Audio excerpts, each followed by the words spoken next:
অনেক দিন পর সকলে মিলে ঘুরতে যাচ্ছি কোনো একটা জায়গায়। সকলে বলতে আমরা সব কাজিনরা মিলে ঘুরতে যাচ্ছি। আর আমাদের আমি যে জায়গাতে থাকি সেই জায়গাটা থেকে যদি বের হতে হয় তাহলে আপনাকে অবশ্যই নদীপথ অনুসরণ করেই বের হতে হবে। এবং হয়তো অলরেডি আপনারা এই আশপাশের লোকেশন দেখে বুঝেই গেছেন যে আমরা কোথায় যাচ্ছি। তো আমরা এসেছিলাম বাংলাদেশের মোস্ট বিউটিফুল সিটি রাঙামাটিতে। অ্যান্ড জায়গাটার বিউটি সম্পর্কে আলাদা করে কী বা বর্ণনা করব। রাঙামাটি নামটার যতটা সুন্দর, এই জায়গাটা তার থেকে অনেক বেশি সুন্দর। দীর্ঘ 7 ঘন্টা জার্নি করার পর যখন রাঙামাটিতে প্রবেশ করলাম তখন এর সৌন্দর্য এক নিমিষে আমাদের সকল ক্লান্তি দূর করে দিয়েছে। যখন ঘুম থেকে উঠে চোখ মেলে দেখছিলাম দুই পাশে শুধু পাহাড় ছিল আর ছিল এর সৌন্দর্য এবং মনোমুগ্ধকর দৃশ্য। আর এই তো স্বাগতম করে নিল আমাদেরকে রাঙামাটি পৌরসভার যে গেটটা সেখানে। আর এখন হচ্ছে রাঙামাটি পৌরসভাতে ঢুকে যাচ্ছি। আর রাঙামাটির যে যতদিন ছিলাম সে সবগুলো ব্লগ আপনাদের সঙ্গে আস্তে আস্তে শেয়ার করব। আশা করি আপনাদের ভালো লাগবে। দেখুন আমরা কতজন মিলে বসে, আর দিদি তো কুলের মধ্যে বসেছে,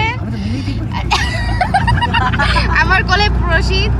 এই হচ্ছে আমাদের অবস্থা, মানে সারাটা দিন আমরা শুধু ঘুরছি আর ঘুরছি, এখনো আমরা বাড়ি যেতে পারিনি। এখনো কয় ঘন্টা লাগবে দিদি? এখন 2 ঘন্টা লাগবে। 2 ঘন্টাই পাবে।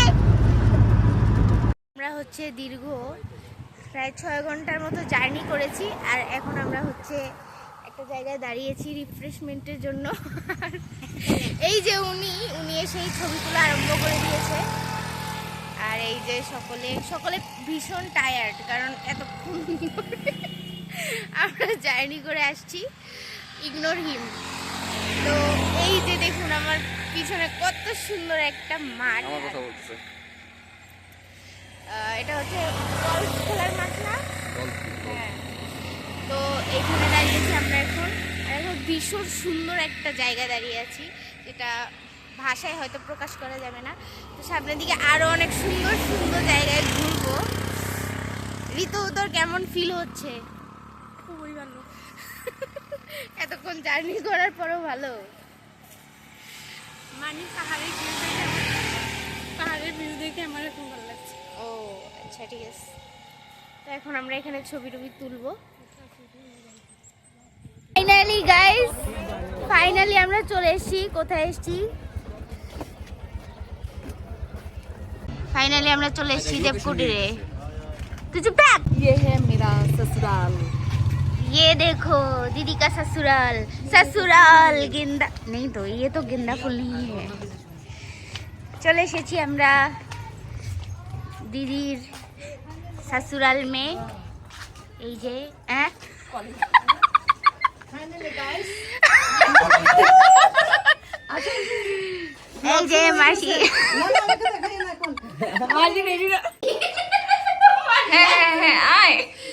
তো আমরা এসে তো এত টায়ার্ড ছিলাম যে খাওয়ার ভিডিওটা আপনাদের সঙ্গে শেয়ার করতে পারিনি, কিন্তু এখন সন্ধ্যেবেলা আমরা সবাই মিলে হচ্ছে ছাদে চা খাবো। আর এই যে চা নিয়ে এসেছি, চা দিদি বানিয়েছে, দেখে তো খুব সুন্দর হয়েছে কালারটা, অনেক মজা হবে।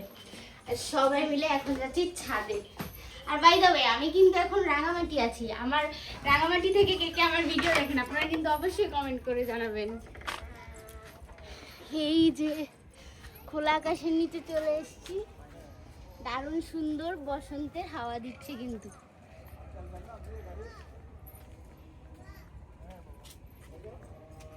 এটা হচ্ছে ছাদ থেকে ভিউ। আমার মাসিমণি কিন্তু অনেক গাছ পাগল একজন মানুষ। উনি এত সুন্দর সুন্দর গাছ লাগিয়েছে, আরেকটা ব্লগে আপনাদের সঙ্গে সেটা শেয়ার করব। আর এই যে দেখুন কত সুন্দর বাগান বিলাস ফুটেছে।